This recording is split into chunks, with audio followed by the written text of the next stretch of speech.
the largest tropical dry forest ecosystem on Earth.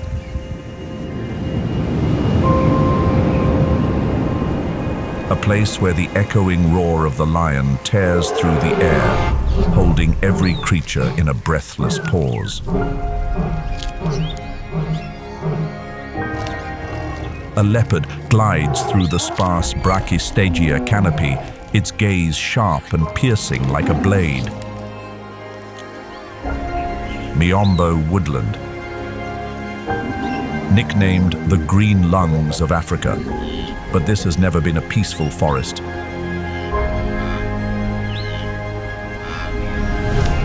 This is a natural arena where instinct and strategy merge into one. Before diving into the breathtaking chases, let us know where you're from in the comments below. It's a pleasure to meet you. Now, let's listen closely.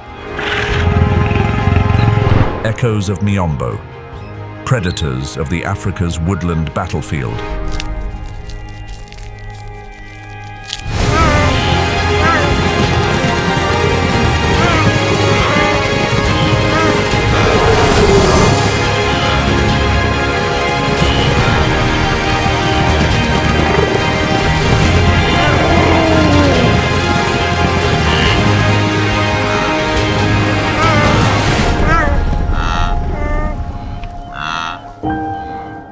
On the branches of ancient oak trees, a leopard lounges high above, its gaze sharp and unblinking. There's no room for idleness. It's silently assessing the scene below. A herd of wildebeest moves through the light morning mist, their hoofprints pressed into the dry earth. From afar, the calls of wild dogs ring out, their closing ranks, preparing for the hunt.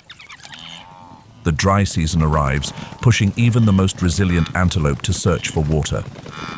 They are followed by the king of the savanna and the shadowy figures waiting to steal the prize. But before the herbivore can reach those precious drops of water, a sudden roll from the Nile crocodile turns the moment in a heartbeat. When food runs low, water vanishes, and the forest is torn open, every creature is pushed to its limit.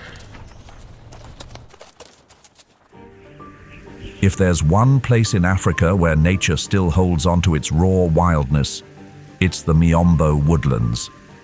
A name that may sound unfamiliar, yet it embraces nearly 1.9 million square kilometers, a vast stretch of tropical dry forest spanning Angola, Zambia, Tanzania, Mozambique, Malawi, and Zimbabwe. This isn't the lush, steamy rainforest often seen in documentaries. Miombo is a dry highland region where twisted tree trunks stand resilient under sun and wind, rising from the parched red earth, and have endured for thousands of years. Miombo woodland carries within it an ancient geological story. It was formed on the old rock foundation of the Central African Plateau, marked by nutrient-poor layers of oxysol and ultisol soil. These harsh conditions have shaped a resilient plant community, dominated by species like Brachystegia, Julbernardia, and Isobelinia. The earliest evidence of a woodland structure resembling today's Miombo appears in Tanzania, where plant fossils dating back around 46 million years depict dry tropical forests scattered with legume family trees.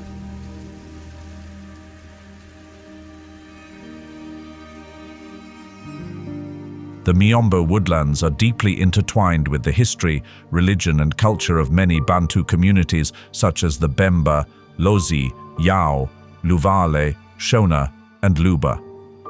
Among the Shona people in Zimbabwe, rituals honoring ancestors and nature take place within the forest, which is seen as a sacred space connecting humans with the spiritual world.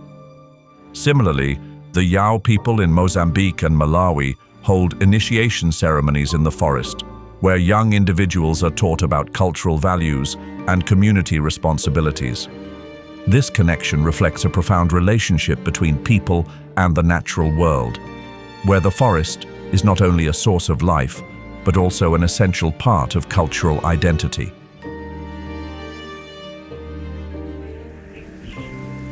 The climate here isn't overly complex, but it is demanding. The rainy season lasts from November to April, bringing between 600 and 1,400 millimeters of rainfall each year. Then comes the dry season, from May to October, with average temperatures ranging from 20 to 25 degrees Celsius, accompanied by hot winds and a high risk of wildfires. Whether sparked by nature or by humans, fire has become an essential part of Miombo's life cycle. Many plant species here only sprout after passing through flames, like life rising anew from the ashes. The Miombo ecosystem is home to over 8,500 plant species, with 54% found only in the Zambesian region. Miombo woodlands also host one of Africa's richest gatherings of wildlife, from forest elephants and lions to hundreds of unique bird species.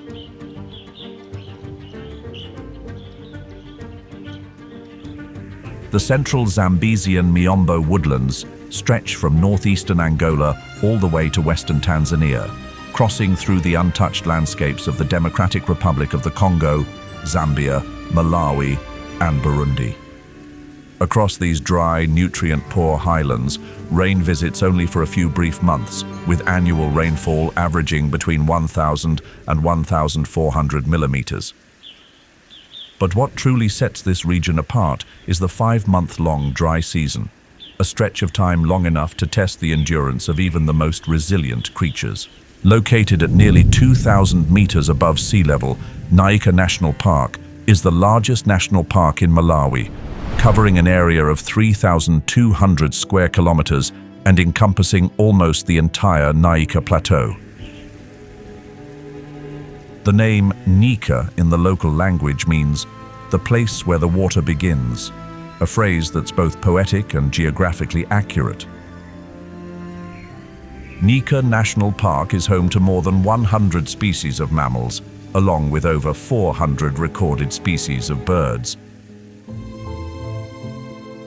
In the dry season winds that sweep across the rolling hills of the Nyika Plateau, the small and quiet common duiker continues to endure. The name duiker, meaning to dive in Afrikaans, speaks to its unique survival instinct. Instead of fleeing far, it makes quick, low dives into the underbrush, slipping away from predators with swift precision. They feed on a wide variety of foods, from leaves, shoots, fruits, and seeds, to fungi, insects, and even small animal remains when needed. When water is scarce, they survive by relying on wild melons and other moisture-rich plants. At Nyika National Park, where the climate stays cool year-round, the common duiker shares its home with hundreds of bird and mammal species. Rather than living in herds, this species chooses a solitary life, marking its territory using scent glands beneath the eyes and between the hooves. Each year, the female gives birth to a single fawn after a pregnancy lasting 6 to 7 months. Within just 24 hours, the newborn is on its feet, stepping into a world filled with watchful eyes and quiet challenges.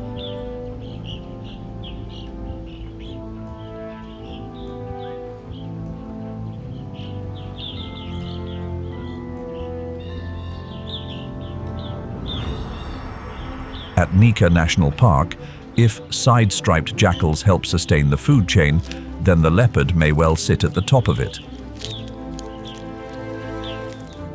In this national park, they are the most frequently recorded predator, even more so than the lion. The rocky cliffs and sloping hills of Nyika offer the perfect terrain for this agile, tree-climbing big cat to thrive in its ongoing fight for survival. As the sun sinks behind the treetops, the leopard begins to move, slipping between ancient trunks like a shapeless spirit. It is a solitary hunter. Its coat, patterned with rosettes, acts as perfect camouflage, allowing it to vanish into the dappled sunlight filtering through the forest. Every forest patch, every hillside, is a piece of its territory, clearly marked with claw marks on tree bark and a scent that is unmistakably its own. It had been watching the herd of antelope for hours, hidden in the shadows, completely still, as if it had melted into the dark bark of the trees. The leopard's eyes glow in the dark, powered by night vision 6 times sharper than that of a human. Every movement is measured with precision, silent, traceless, and deliberate. Suddenly, a powerful sideways leap, stretching nearly 6 meters, brings it right behind a lone antelope that had strayed from the herd. Before the prey can even turn its head, the pounce lands cleanly. The hardest part of the hunt is over, swift and seamless. The leopard never prolongs the struggle. It acts with speed, efficiency, and precision. But even with the prey in its grasp, the leopard's work is far from over. Soon after, it calls on every ounce of muscle and agility to drag the carcass up into the high branches of a tree. This is its aerial stronghold, beyond the reach of any hyena, and far above where a lion might bother to climb. The leopard embodies a quiet, commanding beauty, as if it were crafted by the hands of a divine artist, blending the grace of a dancer with the resolve of a silent warrior. The life of a leopard begins in silence. After a pregnancy lasting about 90 to 105 days, the female gives birth to 1 to 3 cubs in a secluded den, tucked within a rocky crevice, tree base, or dense thicket. They are born blind, fragile, and completely dependent on their mother. To protect them, she moves them often from one hidden spot to another, avoiding the attention of other predators. It takes nearly 2 years before the young are ready to leave her side, carrying with them their first lessons on survival in a world where even the shadows hold hunters. At Nyika National Park, the presence of the leopard plays a pivotal role in the ecosystem. They help regulate populations of herbivores like the common duiker, reedbuck, and bushbuck, maintaining a delicate balance between vegetation and wildlife. They also drive natural selection. Only the strongest and swiftest individuals can escape their sudden pounce. A male's territory here may cover just a few dozen square kilometers, yet that space is enough to maintain biological distance and harmony among individuals. Though they favor high terrain, leopards are not picky about where they live. From tropical rainforests to arid savannas, from rocky mountains to open grasslands, they can thrive anywhere there is enough cover and a steady food supply. However, this adaptability is now under serious threat. According to the 2024 update from the International Union for Conservation of Nature, leopard populations in Africa have declined by more than 30% over the past 3 decades, driven mainly by deforestation, poaching, and conflict with humans.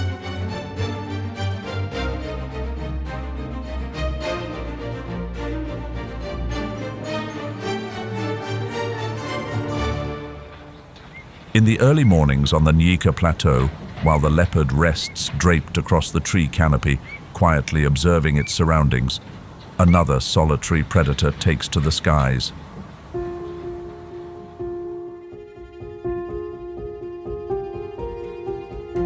It is the black-winged kite, a bird of prey with an elegant snow-white plumage, yet sharp and calculating, with eyes as red as rubies.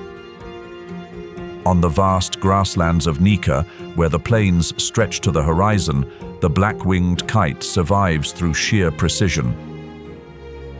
With the ability to hover motionless in mid-air like a suspended kite, it spots prey below and dives like an arrow, silent and sudden. Sometimes it waits patiently on a high perch. Other times, it appears near wildfires, where fleeing prey stumbles into its line of sight.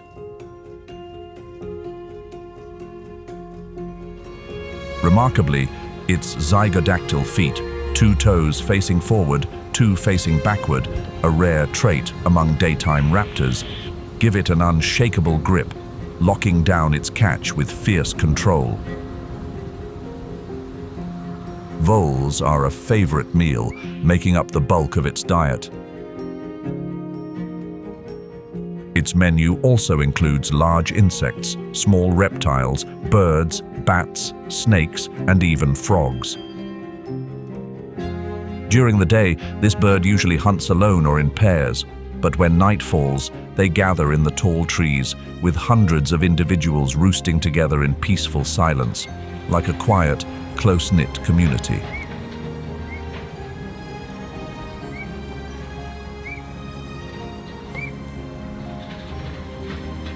At a lower elevation than Nyika National Park, Kafue National Park is the largest national park in Zambia and the second largest in Africa, covering an area of about 22,400 square kilometers. Established in 1950 and named after the Kafue River that flows through its heart, the park is a true biological treasure. Biodiversity in Kafue is marked by remarkable numbers: 152 species of mammals, 21 species of antelope, 515 bird species, 70 types of reptiles, 58 species of fish, and 36 species of amphibians. Biologists refer to it as an ecotonal zone, where the Miombo woodlands meet savanna and wetlands, creating overlapping ranges that support a rich variety of life.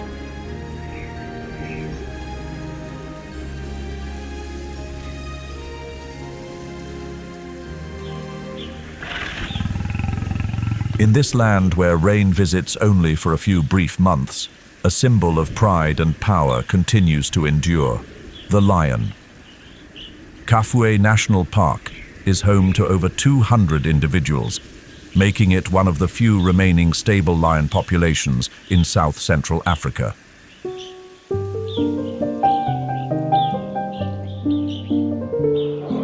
The African lions here belong to the subspecies Panthera leo melanochaeta, descendants of an ancient lineage that once roamed widely across the continent.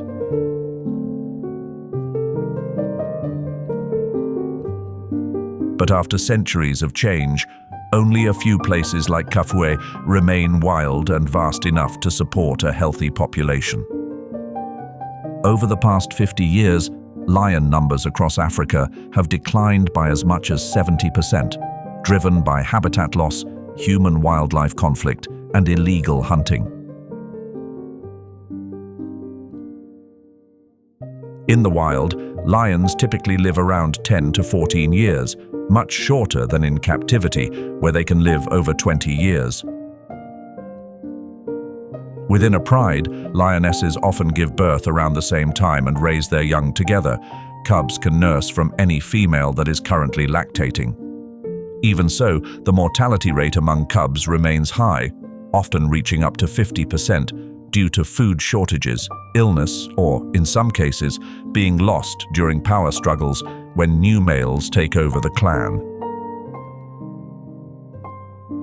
Males often have shorter lifespans than females, as they constantly face battles for dominance and the defense of territory. Their lives are a relentless cycle of patrolling, fighting, and safeguarding their legacy. Every paw print left in Kafue's dusty soil marks a chapter in a life shaped by challenge and unyielding trials. In the stillness, a group of lions moves silently toward a grazing herd of antelope, unaware that fate is closing in from multiple directions.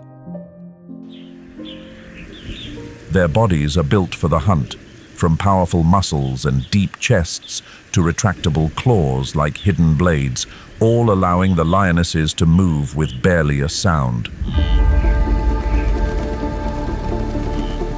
Beneath their sun-bleached coats lies the strength to bring down even a full-grown buffalo. But in this hunt, their most formidable weapon is coordination. The lionesses split into groups, some circling ahead, others closing in from the flanks. They know their roles, as if rehearsed hundreds of times before. No signals are given, only the quiet rhythm of instinct and precision. In the decisive moment, just as the prey lifts its head, the lion's eyes lock on, guided by night vision 6 times sharper than a human's. An explosive burst from behind the bushes, legs coiled like springs, launches it forward with arrow-like force. In just a few fleeting seconds, the quiet grassland transforms into a stage of raw power and breathtaking speed. The chase lasts only a few minutes. Claws sink deep, jaws lock around the prey's neck, ending resistance in a swift, decisive hold. Victory doesn't belong to the fastest, but to the one that understands the true power of unity. A lion's diet is highly adaptable. At Kafue, they primarily hunt hoofed animals such as puku, red lechwe, hartebeest, and buffalo. But in lean times, they're willing to shift to smaller prey, or even steal a meal from hyenas. As the dry season stretches across the savanna, lion prides leave their familiar territories, quietly trailing the footprints of prey toward the last remaining waterholes.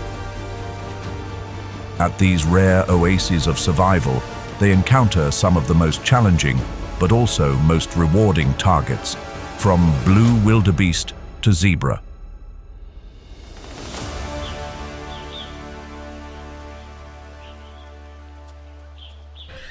Unlike other plains zebra species, the Burchell's zebra in Kafue National Park features unique shadow stripes, faint, fingerprint-like markings that set each individual apart. These patterns even help deter the tsetse fly, a blood-feeding insect known for its harmful bite.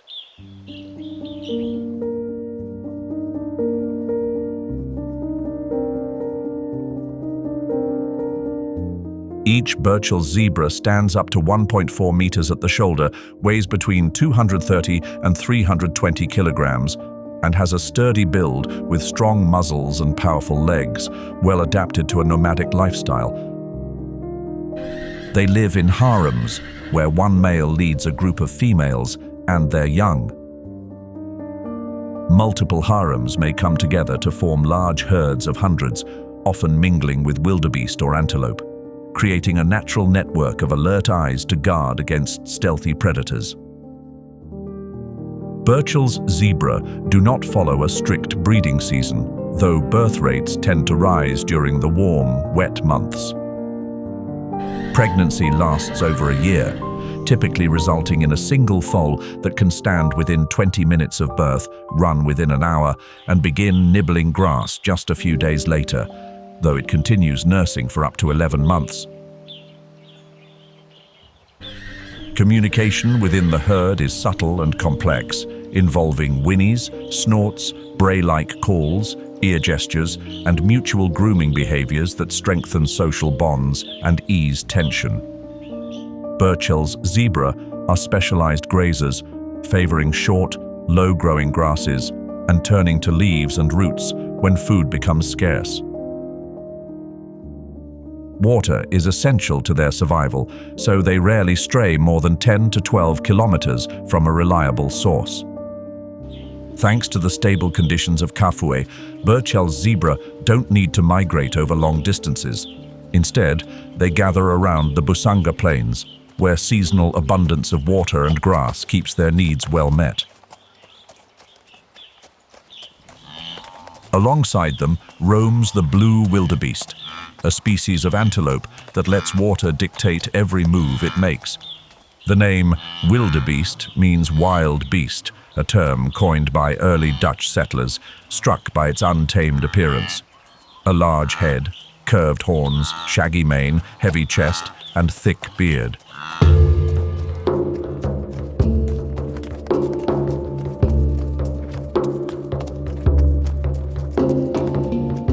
Despite their bulky look, they can run up to 80 kilometers per hour, using their seemingly unbalanced bodies to generate powerful thrust and maintain balance across rough terrain. With no single leader, wildebeest herds move through collective intelligence, each individual adjusting to its neighbors, creating an astonishing level of coordination that helps the entire group cross rivers, avoid lions, and respond instantly to the environment. Every micro-decision is like a blood vessel in the living body of the herd. Unlike zebra, which are browsers, wildebeest are specialized grazers, equipped with broad muzzles and strong incisors designed to crop low grass close to the ground. They help manage grass height, stimulate regrowth, and indirectly create ideal grazing conditions for species like zebra, buffalo, and impala. Thanks to their large numbers, they serve as a keystone prey, sustaining predators and helping maintain the ecosystem's delicate balance. In the food chain, wildebeest are a keystone prey species, meaning their presence helps sustain the entire natural predatory structure. A single wildebeest herd can feed a pride of lions for weeks. When weaker or injured individuals are taken down, predators not only find their next meal, but also inadvertently carry out a form of natural selection, allowing the strongest wildebeest to carry on the genetic line. Across the silent grasslands, each herd moves like an instinctual dance, where every breath and every hoofbeat becomes a living rhythm in the wild symphony of Zambia's nature.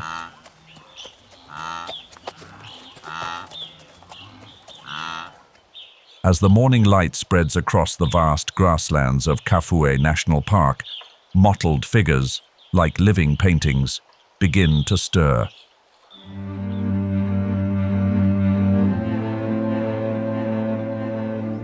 These are African wild dogs, some of the most resilient and intelligent hunters of the Miombo woodlands. With their distinctive coats blending patches of black, brown, white, and yellow, each individual carries a unique pattern, making it easy for them to recognize one another within the pack. The social structure of the African wild dog is remarkably tight-knit, led by an alpha pair. Only the alpha pair reproduces, but the entire pack takes part in caring for the pups, from guarding them to providing food. This forms a deeply bonded community where every individual plays a vital role in both the hunt and the survival of the whole pack. As the sun softens its glare, a pack of African wild dogs, the most efficient hunters of the savannah, stands ready for the chase. No hiding, no sudden ambush. Their strategy relies on endurance, speed, and an unshakable sense of teamwork. Leading the way is a fully grown individual, its large, rounded ears standing tall like biological antennas, not only capturing even the faintest sounds from distant prey, but also serving as natural radiators to release heat under the scorching sun. Behind it, the rest of the pack, more than 10 individuals, move in sync, each with long legs and lean bodies built for acceleration and the stamina to sustain speeds of up to 60 kilometers per hour. The African wild dogs close in bit by bit, taking turns at the front to maintain pace and gradually push their unfortunate target into a state of disarray. Fleeing is instinct for the prey, but endurance is the specialty of the wild dog. Each time the target tries to surge ahead, another wild dog charges forward to take the lead, like a fierce relay race among wild athletes. At last, when the prey's strength is spent, it stumbles, then collapses. The pack rushes in, feeding quickly and efficiently before hyenas or lions can catch wind of the feast. With their bellies full, the adult wild dogs return to the den, where they regurgitate partially digested food to nourish the pups and those injured or unable to join the hunt. A rare glimpse of selflessness in the wild, as if, Within the harshness of nature, there's still a trace of compassion that lingers. However, this species is facing a number of serious challenges. According to the latest estimates, only around 6,000 African wild dogs remain in the wild, with approximately 1,400 of them being fully grown individuals. The main threats include habitat loss and fragmentation, conflicts with humans due to livestock hunting, road accidents, and infectious diseases such as rabies. The African wild dog plays a vital role in the ecosystem, helping to regulate herbivore populations and maintain ecological balance. Their existence is a testament to the complexity and delicate harmony of the African wilderness, where every species has its place and purpose within the vast web of life.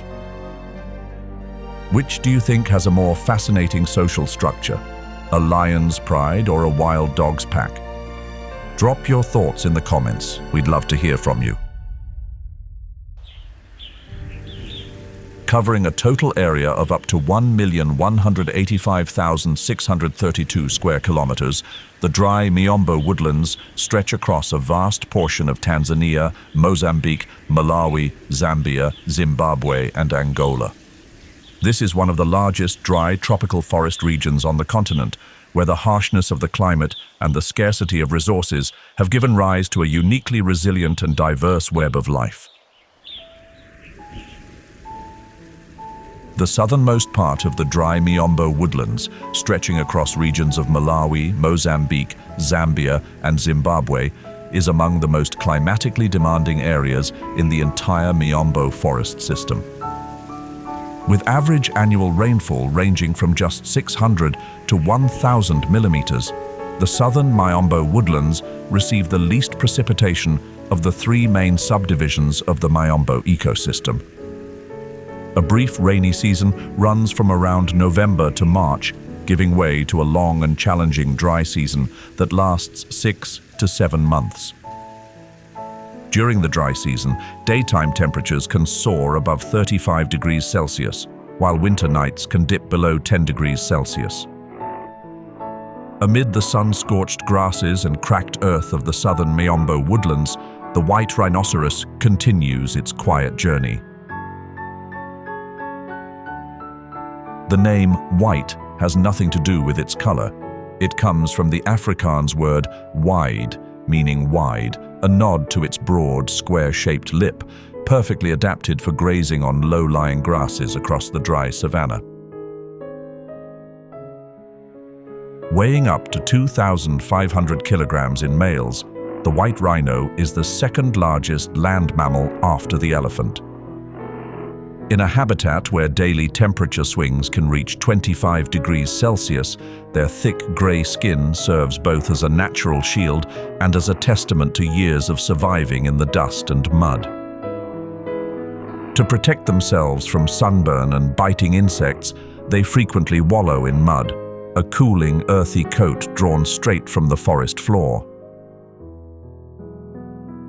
Unlike the solitary black rhino, the white rhino lives in small groups, usually made up of a mother and her calf, while adult males maintain separate territories, which they mark with dung and urine.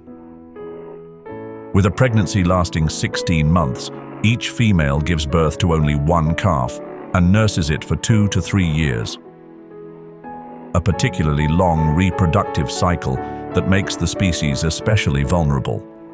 Though calm by nature, they can charge at speeds of 40 to 50 kilometers per hour when defending their territory or their young. Any loss of a white rhino can have a significant ripple effect across the entire population. As of the end of 2024, an estimated 17,400 southern white rhinos remain in the wild, a remarkable recovery from fewer than 100 individuals at the end of the 19th century, thanks to decades of dedicated conservation efforts. Yet, the threat still looms. 586 individuals were lost in 2023 alone, targeted for their horns, which are made of keratin, the same substance as human fingernails, yet are hunted due to misguided beliefs and symbolic value.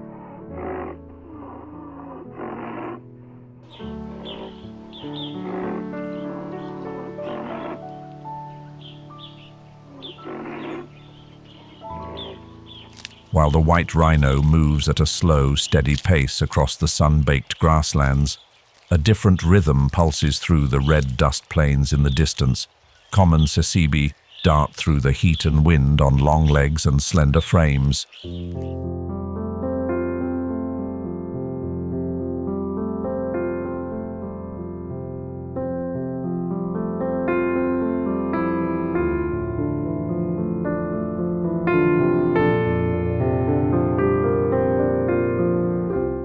Also known as sasabe or topi, this antelope is among the fastest on the African continent. Tsetse are ecological pioneers, often the first to arrive in freshly burned areas to take advantage of the nutrient-rich new grass, paving the way for the recovery of the entire ecosystem. They can travel up to 5 kilometers each day in search of water, a precious and scarce resource in the Miombo, especially during the dry season. The breeding season aligns with the rains, and after a 7-month pregnancy, calves are born into lush green grasslands, able to stand and run just hours after birth. Tsetse are also known for their curiosity. Rather than fleeing at the first sound, they may pause to investigate, a behavior that's both endearing and risky. They also display unusual behaviors, such as sleeping with their snouts pressed to the ground and horns pointing skyward, or smearing mud on their faces and horns, possibly as a show of strength or dominance. With a sloping back and prominent shoulders, their gait may seem awkward at first glance, yet tsetse can reach speeds of 80 to 90 kilometers per hour and maintain high speed over long distances.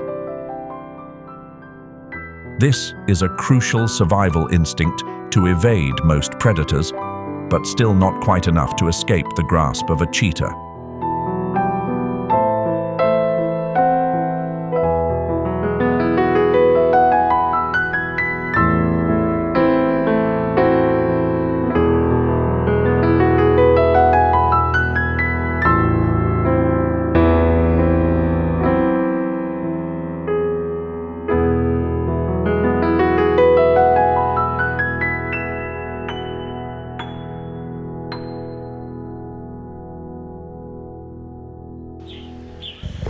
As the fastest land animal, the cheetah is also one of the most vulnerable creatures in this ecosystem.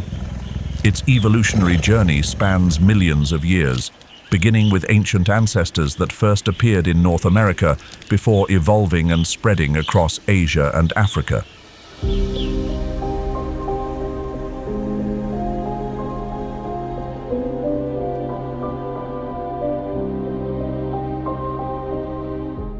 In a world where adaptability is key to survival, the cheetah has taken a different path, thriving not through sheer power, but through pure speed and refined skill. Females typically live alone, except when raising their young.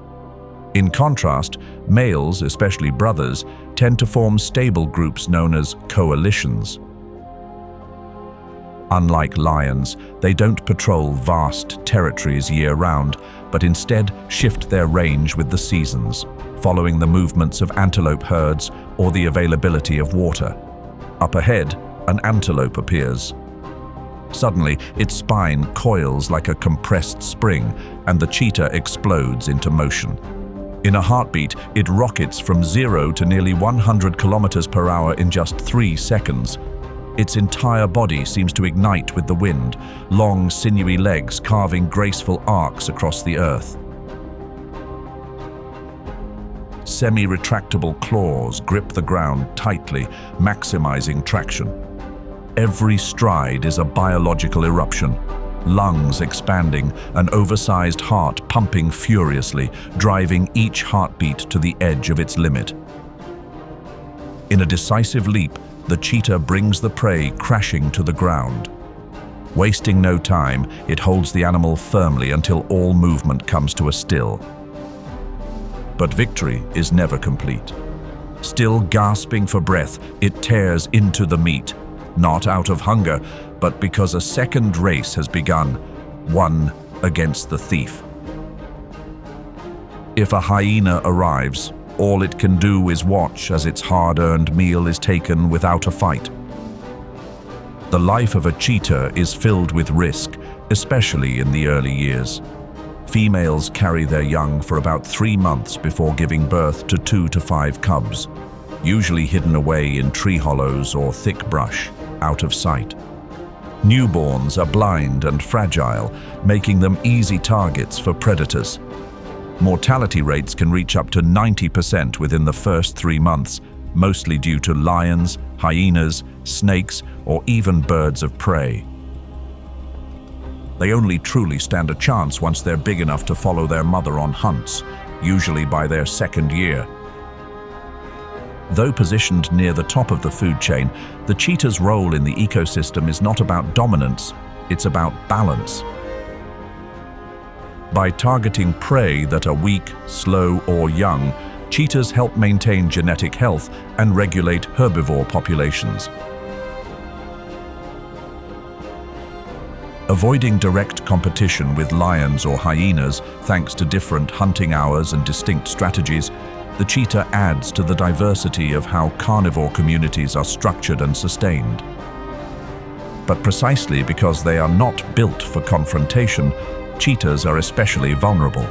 Beyond pressure from predators, they now face a quieter but far more pervasive threat: humans. According to the latest survey data from the International Union for Conservation of Nature, updated at the end of 2024, the global population of adult cheetahs is estimated at just around 6,517 individuals. The Southeast African cheetah subspecies, found in southeastern Africa, accounts for approximately 4,000 to 4,500 of them.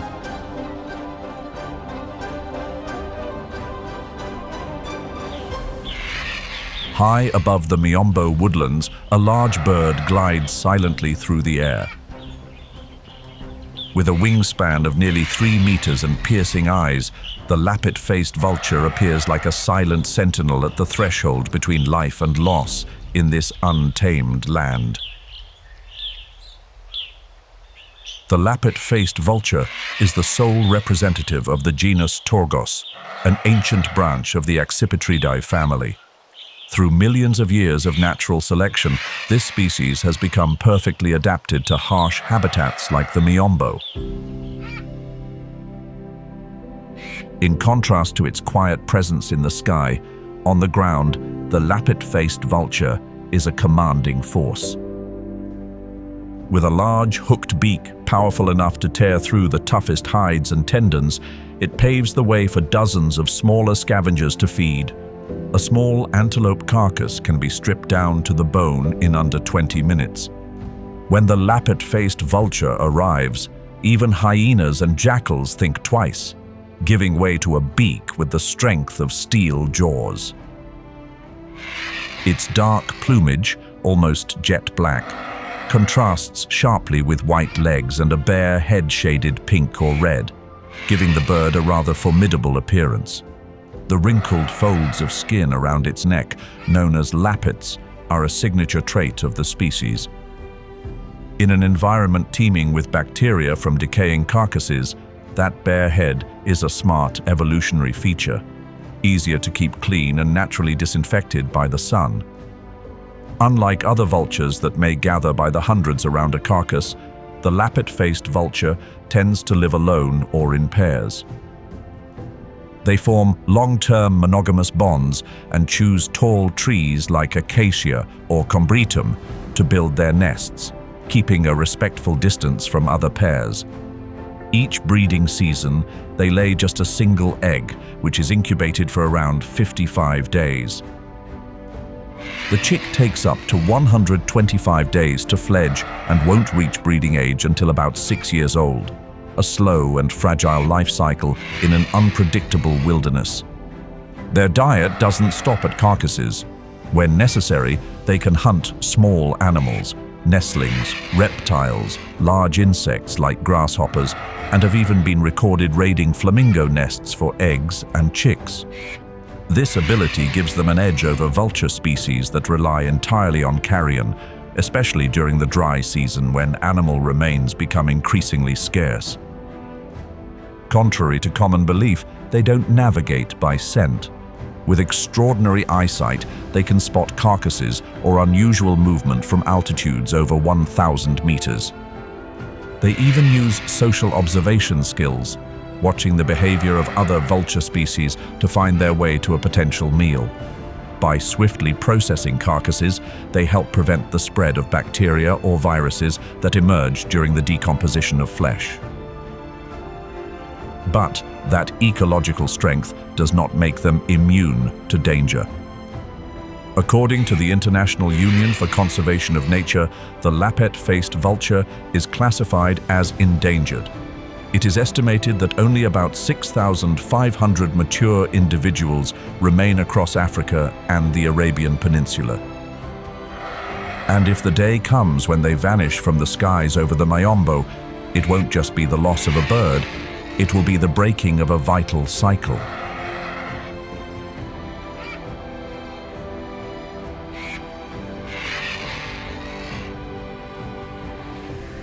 In contrast to the harsh conditions of the far south, the eastern Miombo woodlands, located in northern Mozambique, southern Tanzania, and southeastern Malawi, offer some of the most favorable climate conditions in the entire Miombo ecosystem.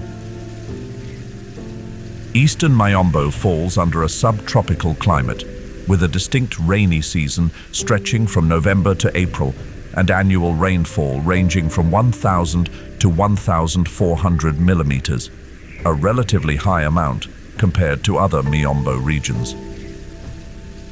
The dry season lasts from May to October, but thanks to high soil moisture and dense canopy cover, wildlife continues to sustain steady biological activity. With terrain made up mostly of hills interwoven with river valleys, this region serves as a key habitat for many species of wild animals.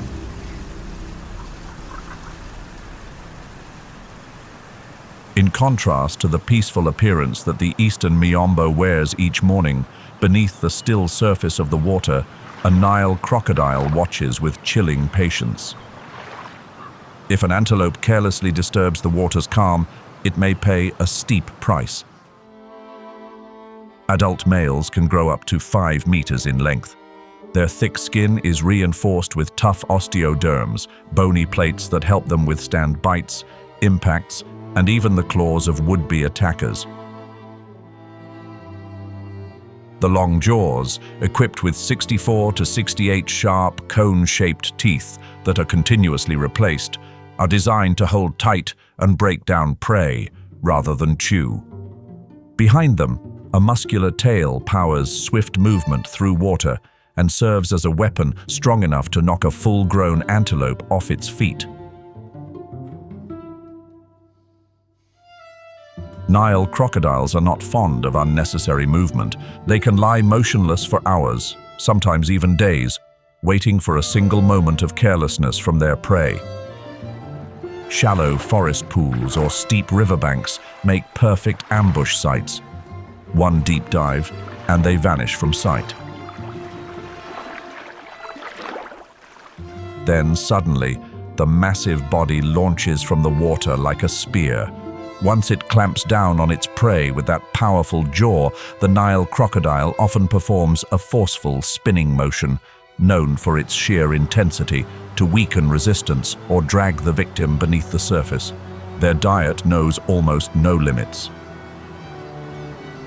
Fish, waterbirds, turtles, small to medium-sized mammals, even smaller Nile crocodiles, are all potential targets.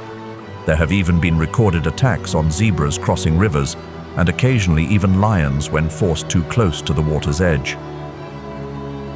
During the rainy season, when the soil softens and temperatures are just right, the female begins the breeding process.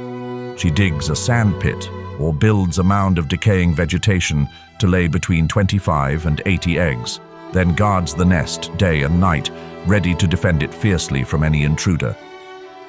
After about 3 months of natural incubation, soft clicking sounds, like tiny metallic taps, can be heard from inside the shells. It's the signal that the young are ready to hatch. With fierce, wild instinct tempered by maternal care, The mother crocodile gently carries her hatchlings in her massive jaws to the water's edge, where their first lessons in survival begin. Nile crocodiles can live up to 70 years in the wild, and in rare cases, over 100 years in captivity. But such longevity is hard-won. Hatchlings are highly vulnerable, easy prey for birds of prey, large fish, or even adult crocodiles of their own kind. From the moment they hatch to the day they reach the top of the food chain, their lives are marked by relentless challenges, a vivid testament to the unforgiving natural selection they've managed to survive.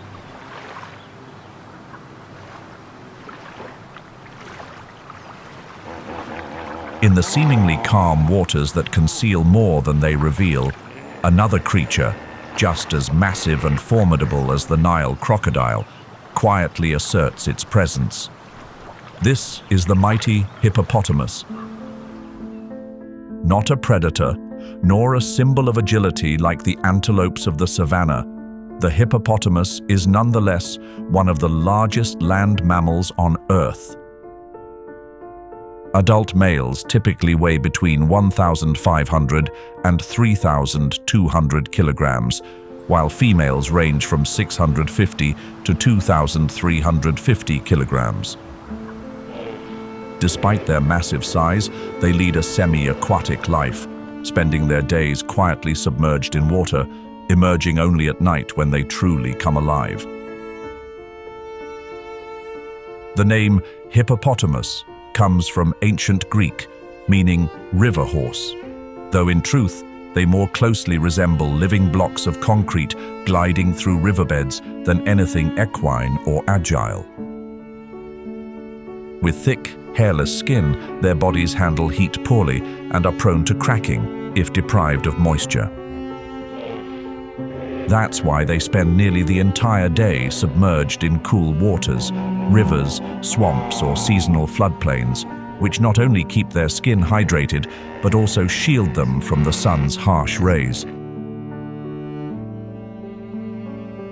On that massive frame, the eyes, ears, and nostrils are set high atop the head, like floating sensors, allowing them to see and breathe, while the rest of the body remains hidden beneath the surface. The physiology of the hippopotamus holds many curiosities.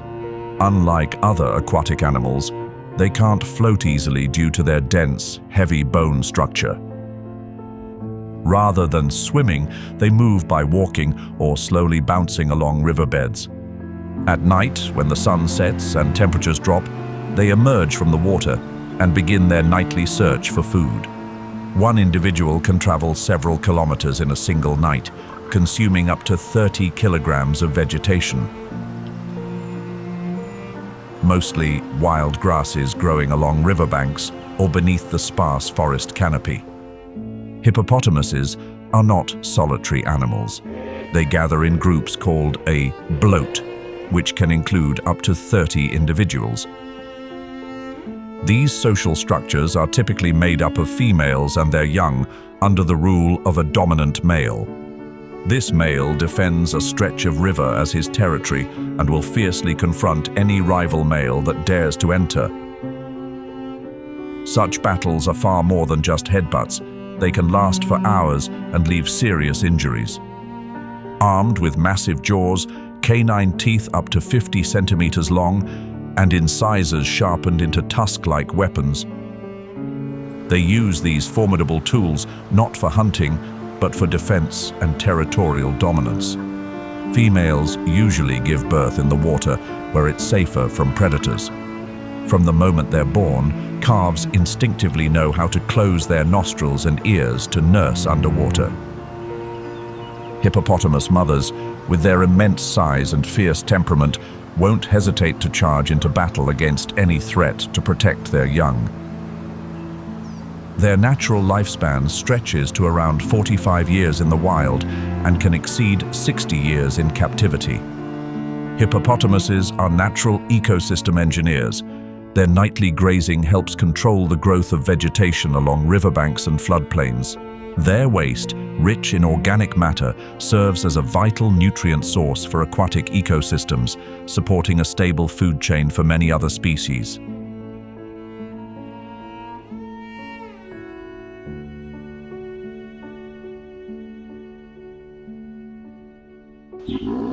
The eastern Miombo woodland still has more giants to reveal.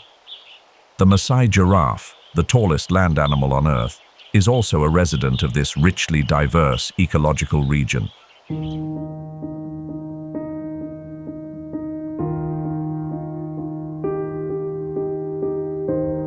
Standing up to 5.5 meters tall, with a heart weighing 11 kilograms that pumps 60 liters of blood every minute, their powerful bodies move with surprising grace, capable of reaching speeds of up to 60 kilometers per hour when needed.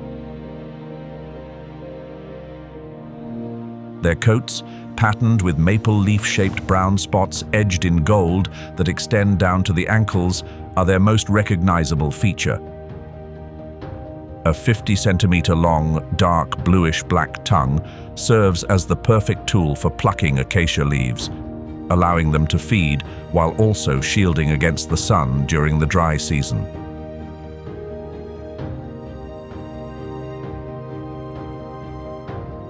Though gentle by nature and towering in size, males often engage in ritual combat known as necking, which leaves noticeable swellings on their ossicones.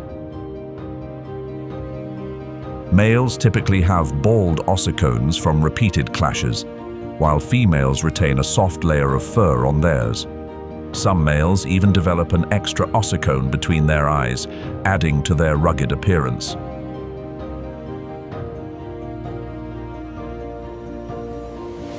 Maasai giraffes do not defend territories. They live in flexible groups of 10 to 20 individuals, primarily made up of females and their young. In times of water scarcity, they can go for weeks without drinking, relying on the moisture absorbed from tree leaves to stay hydrated. Maasai giraffes sleep only 5 to 30 minutes a day, usually in short bursts lasting just 1 to 2 minutes, and sometimes even while standing. This is a survival strategy that keeps them alert to predators, from lions to hyenas. By feeding on the highest leaves, Maasai giraffes help manage the tree canopy, stimulate the growth of vegetation below, and create natural pathways used by many other species.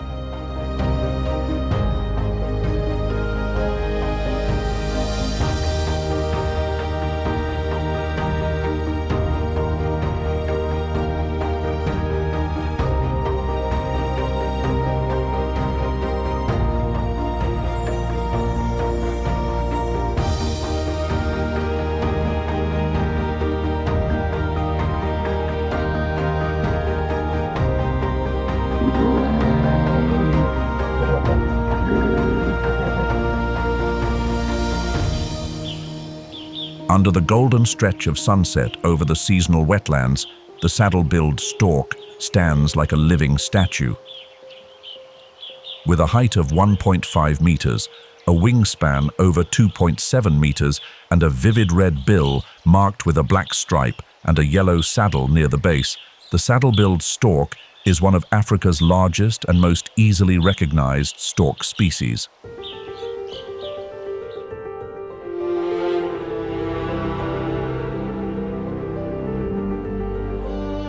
Unlike most stork species, they live alone or in pairs, staking out and defending territories around water sources. They move slowly and deliberately, stepping lightly through shallow pools without disturbing the muddy bottom. Their diet is diverse, ranging from fish, frogs, crabs, snakes, and lizards to nestlings and small mammals. Despite their striking appearance, saddle-billed storks are remarkably quiet. They produce only soft sounds, like hisses or snorts, especially when near the nest. This low-profile behavior is a strategy to avoid drawing attention, helping protect their eggs and young. Unlike most stork species, they live alone or in pairs, staking out and defending territories around water sources. They move slowly and deliberately, stepping lightly through shallow pools without disturbing the muddy bottom. Their diet is diverse, ranging from fish, frogs, crabs, snakes and lizards, to nestlings and small mammals.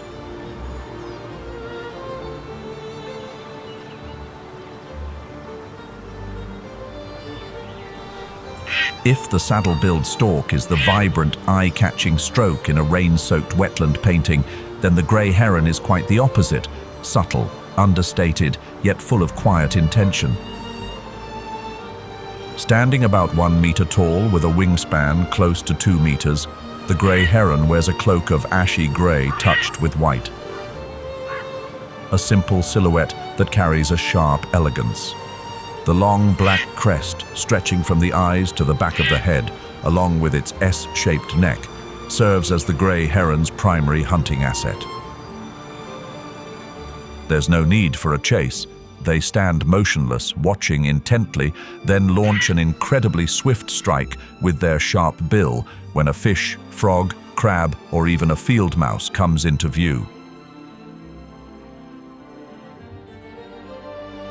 This ability to eat a wide range of prey allows the grey heron to thrive in temporary wetlands that appear for just a few weeks each year in the Miombo region.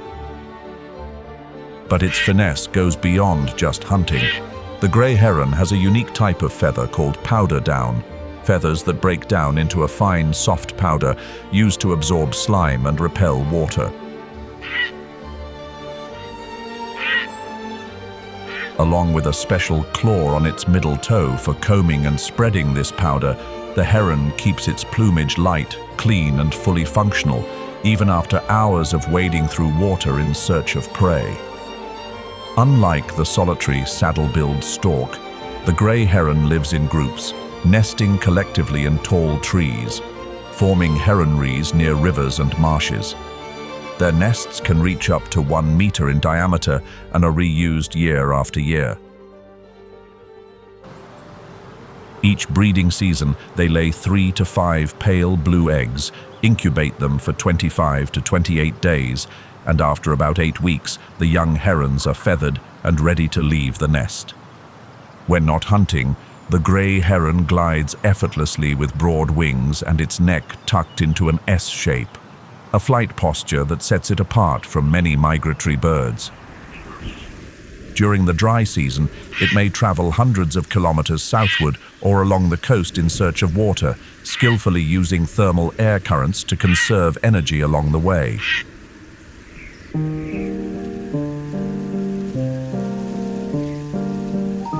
If the grey heron hunts with a sharp spear-like bill, the African spoonbill relies on its flat, spoon-shaped bill, sweeping it back and forth across the water's surface to detect prey through touch. Its blue-grey bill, edged in red, vivid red legs, and pure white plumage create a look that's both simple and striking. That spoon-shaped bill is a finely tuned survival tool used in a behavior known as scything, a side-to-side sweeping motion through shallow water to locate fish, shrimp, larvae, and aquatic insects. When prey brushes against the bill, a quick nerve response triggers it to snap shut instantly, with speed and precision. Unlike many solitary wading birds, the spoonbill lives in flocks, especially during the breeding season. In the seasonal wetlands of the Miombo region, they gather in colonies of up to 250 pairs, building nests from reeds and low branches. The young are fed with regurgitated food from the parents' throats, as their distinctive spoon-shaped bills have not yet fully developed. While the young birds are still learning how to use their gradually spoon-shaping bills, the world around them is already beginning to shift. The shallow pools dry up quickly under the late-season sun in the Miombo. This is also when groups of adult African spoonbills begin to leave their nests, moving toward lower-lying areas. Without a fixed migration pattern, they follow the changing rhythms of weather and landscape, a flexible, seasonal kind of nomadic life. The spoonbill doesn't ask for much, just a few dozen centimeters of water, a low bush, and a handful of tiny creatures to survive. But preserving that simple life means protecting the complex ecological structure it depends on. In the eastern Miombo, where a single rainfall can trigger an entire breeding season, the presence of the African spoonbill becomes one of the most sensitive ecological signals, showing that water still lingers, life still flows, and nature hasn't fallen completely silent. So, which hunting strategy do you find more fascinating? The African spoonbill sweeping its bill through the water, or the grey heron striking with its spring-loaded neck? Drop your thoughts in the comments below. The Angolan Miombo woodlands stretch across much of central Angola and extend into the southern part of the Democratic Republic of the Congo, shaped by a tropical humid climate thanks to their proximity to the equator and elevated plateau terrain. The rainy season, lasting from November to March, sustains the rich biodiversity of this ecosystem. Starting in April, the dry season brings hot temperatures, low humidity, and intense evaporation, causing the ground to dry out quickly. This is the most demanding time of year, requiring remarkable adaptations from the species that call this region home.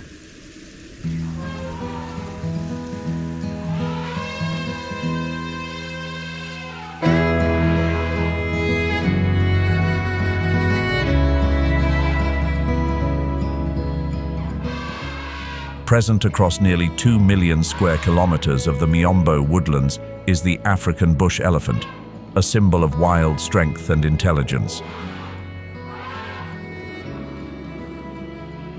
Standing up to 3 meters tall and weighing over 6,000 kilograms, it holds the title of the largest land-dwelling animal on Earth. But that physical power is only part of the story. What has truly carried it through the centuries is an extraordinary ability to adapt to the ever-shifting challenges that nature in the Miombo region continually presents. When the waterways dry up, the African bush elephant begins to rely on memory, not just the memory of a single individual, but the collective memory of a lineage shaped by nature over hundreds of years. Memory is considered one of their most vital survival abilities. The African bush elephant can recall the exact locations of underground waterholes and ancient paths winding through the Miombo woodlands. The herd follows routes passed down through generations, leading them to places they know still hold water. At that point, their tusks become natural tools, like picks, helping them dig deep into the dry earth to uncover hidden sources of water. An adult elephant consumes up to 150 kilograms of vegetation each day on average. By breaking through dense plant layers, carving pathways through the forest, and spreading seeds through their dung, they create opportunities for hundreds of other plant species to regenerate. Wherever they pass, grass grows back green and trails begin to form. Smaller animals like antelope, warthogs, and even migratory birds rely on the signs elephants leave behind to navigate and survive. However, survival isn't just about how much an elephant can eat or its ability to find water. It also comes down to a body perfectly adapted to its environment. Its broad, fan-shaped ears, sometimes reaching up to 1.8 meters in length, function like biological radiators, helping regulate body temperature with each gentle flap. Its trunk, a fusion of nose and upper lip containing over 40,000 muscles, is not only a tool for drinking and foraging, but also a highly expressive instrument of emotion and communication. A gentle touch of the trunk can signal comfort, a warning, or even a quiet expression of sorrow for a fallen companion. The social structure of the African bush elephant is distinctly matriarchal. Each herd is led by a mature, experienced female, often the oldest member of the group. Under her guidance, the herd, made up entirely of females and young elephants, learns how to read environmental cues, steer clear of potential threats, and maintain strong internal bonds. Males, once they reach maturity, leave the herd to live alone or form small groups known as bachelor groups. This separation not only helps preserve the herd's stability, but also encourages genetic diversity during the rare and selective breeding seasons. The African bush elephant has an average lifespan of 60 to 70 years in the wild. What makes this species particularly vulnerable, however, is its slow reproductive rate. With a gestation period lasting up to 22 months and intervals of 3 to 6 years between births, even minor environmental changes or human impacts can lead to a dramatic population decline. In Angola, where war and poaching once caused elephant populations to plummet, their numbers are now showing signs of recovery thanks to conservation efforts jointly carried out by the government and non-profit organizations such as the Worldwide Fund for Nature and Elephants Without Borders. However, challenges like ivory poaching and conflicts between humans and wildlife still persist on a daily basis. And it is in this very place, where nature can be most unforgiving, that the world's largest land animals continue their tireless journey, leaving behind winding trails that lead to life.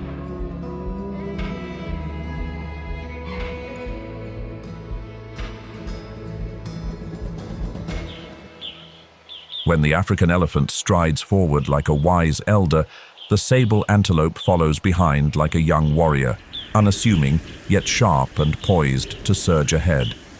Both males and females carry crescent-shaped curved horns and belong to one of the largest antelope species in all of Africa.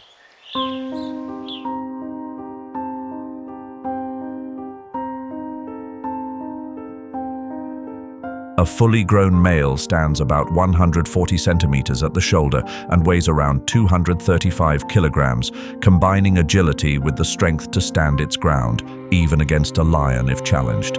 Its solid, muscular build, paired with razor-sharp horns, makes it a formidable presence in the harsh, open woodlands it calls home. Sable antelope primarily graze on grasses, but they also browse on leaves and lick soil and bones to supplement their mineral intake. They prefer areas with shrubs, grasslands, and permanent water sources, and while they usually roam within a limited range, their movement patterns shift with the seasons, gathering into large herds during the dry season and breaking into smaller groups in the rainy season, depending on food and territory. They live in herds of 10 to 30 individuals, typically led by an adult female. Young males leave the herd around the age of 3, joining bachelor groups before competing for territories of their own. One of their signature behaviors is stotting, a powerful leap into the air using all 4 legs, not only a move to evade predators, but also a bold display of strength. Currently, the conservation status of sable antelope is listed as least concern by the International Union for Conservation of Nature, thanks to stable populations across several countries such as Angola, Zambia, Mozambique, and Namibia. However, certain subspecies like the giant sable antelope, which is endemic to Angola, are classified as critically endangered, with fewer than 150 individuals remaining in the wild as of 2024. They are mainly found around protected areas such as Nyika National Park and Luando Reserve.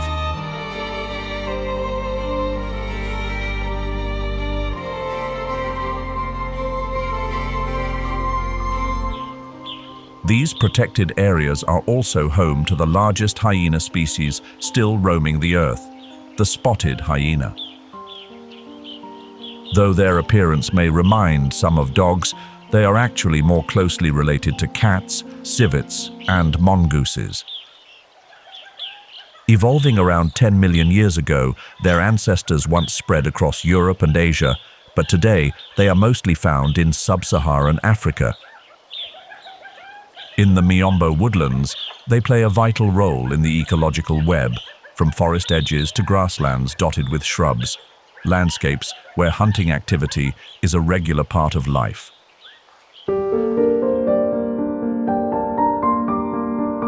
Far from the scavengers many people assume them to be, these predators are intelligent, relentless, and as tightly coordinated as a special operations unit.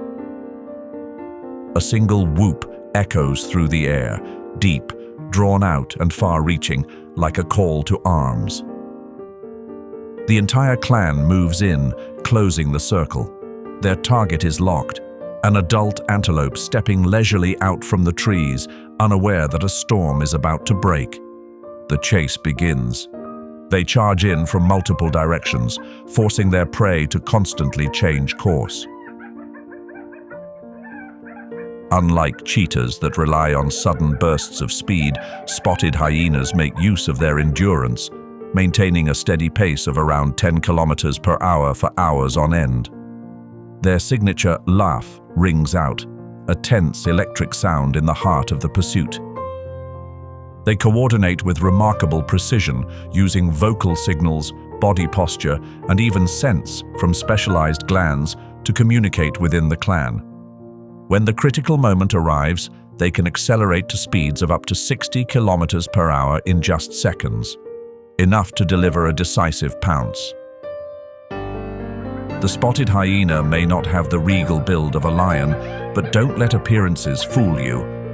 A fully grown individual can weigh up to 80 kilograms, armed with powerful jaws that deliver the strongest bite force among all land-dwelling mammals relative to body size. That bite is strong enough to break through bones up to 5 centimeters thick, unlocking the rich, creamy marrow inside, something many other predators have to leave behind. The society of the spotted hyena is considered one of the most complex social structures in the mammal world. They live in clans that can include up to 80 individuals, led by a dominant adult female who is larger and stronger than the others.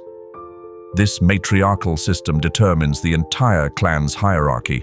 High-ranking females have first access to food and mate with the most desirable males. Once males reach maturity, they leave their birth clan and attempt to join a new one, usually starting at the lowest rank in the social ladder. Newborns come into the world with their eyes open, baby teeth fully in place, and a strong instinct to compete. Rivalries can begin right in the den if milk is in short supply. Although each mother raises only her own young, all the cubs are cared for within a shared space known as a communal den, a central hub that strengthens clan bonds and allows the young to start learning social behaviors from an early age. Spotted hyenas are not only skilled hunters, but also serve as invisible coordinators within a dynamic ecosystem. In the cycle of life that plays out across the Miombo woodlands, they have established their role as ecological cleanup crews, reinforcing the idea that nature wastes nothing, not even the last remaining shards of bone.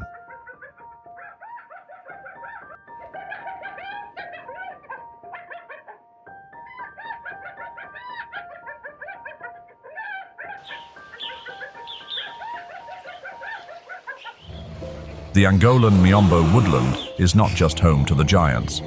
As the golden hues of sunset sweep across the slender tree trunks, the caracal moves with grace, almost as if gliding on air. The name caracal comes from the Turkish word karakulak, meaning black ear, a signature trait that serves both as a biological marker and a clever tool for camouflage. The caracal doesn't need a massive build to be an effective hunter. Its reddish-gold coat blends seamlessly with the dappled light of the Miombo, while its ears, each powered by over 20 muscle groups, can rotate 180 degrees, allowing it to pinpoint prey from even the faintest sound. Capable of leaping up to 3 meters high, it can snatch birds mid-flight thanks to its spring-like hind legs. When it doesn't finish a large meal, the caracal hides the remains to return later, avoiding theft by jackals or leopards. The caracal is a quiet, ecological filter, removing sick or weakened prey and helping to maintain both population health and balance within the food chain.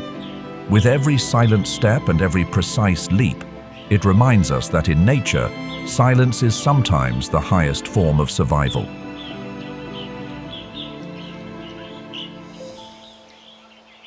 For all its incredible biodiversity, the Miombo is bearing deep scars. According to research by the Worldwide Fund for Nature, over the past 40 years, nearly 30% of the Miombo woodland has been lost, shrinking from about 2.7 million square kilometers to just 1.9 million square kilometers. The primary drivers are deforestation for agriculture, timber harvesting, and charcoal production, livelihoods that sustain millions of local people, yet also strike hard at the heart of this fragile ecosystem. Climate change is making the situation even more severe. Scientists warn that if global temperatures rise by another 4.5 degrees Celsius, over 90% of amphibian species, 86% of bird species, and 80% of mammal species in the Miombo could disappear. Illegal hunting, especially for rhino horn and elephant ivory, also poses a major threat to this unique environment.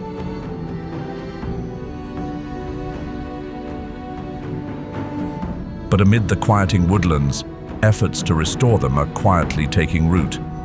A new intergovernmental initiative called the Pan-Africa Miombo Initiative was launched in 2024, paving the way for large-scale restoration of native forests using indigenous tree species and integrated ecological monitoring systems.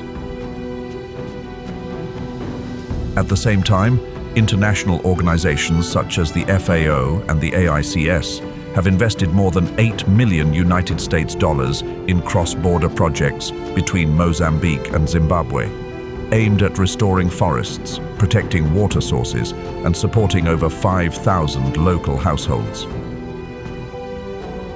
In another corner of the Miombo, millions of young trees planted by Eden reforestation projects are not only holding the soil and water in place, they are bringing life back to areas once stripped bare by exploitation. Technology is also playing a role, with artificial intelligence from the Conservation AI platform being deployed to monitor wildlife and quickly detect signs of illegal hunting. But the future of the Miombo woodlands does not rest solely in the hands of governments or conservation groups. It also depends on each individual within the global community. And if you've ever visited Kafue National Park to witness wildlife in its element, or trekked through the Miombo woodlands following elephants on their search for water, don't hesitate to share your knowledge and experiences in the comments below. Your stories can become a source of inspiration and motivation for ongoing efforts to protect nature and rare species while helping preserve this ecosystem for generations to come. Don't forget to hit like, subscribe to the channel, and ring the notification bell so you can join us on the next extraordinary adventure.